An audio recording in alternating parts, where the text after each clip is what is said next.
Somali Kids TV.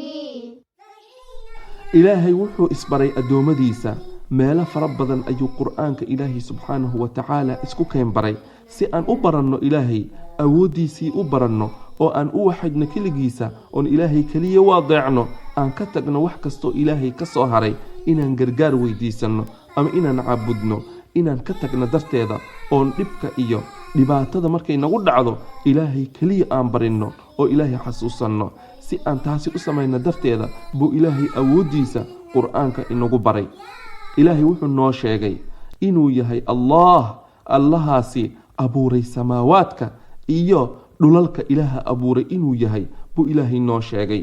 ilaahay subxaanahu wa ta'ala wuxuu inoo sheegay habeenka iyo maalinka in awoodda ilaahay subxaanahu wa ta'ala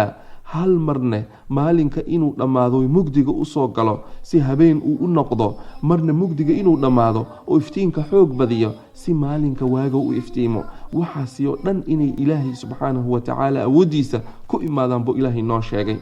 ilaahay wuxuu inoo sheegay qoraxda iyo bisha iyo xidigaha inay dhammaantooda u hoggaansamaan amarka Allah subxaanahu wa ta'ala inay u hoggaansamaan buu ilaahay noo sheegay oo sida ilaahay subxaanahu wa ta'ala uu doono inuu u maamulo ilaaha kan wax abuuray amarkana ilaahay subxaanahu wa ta'ala ba iska leh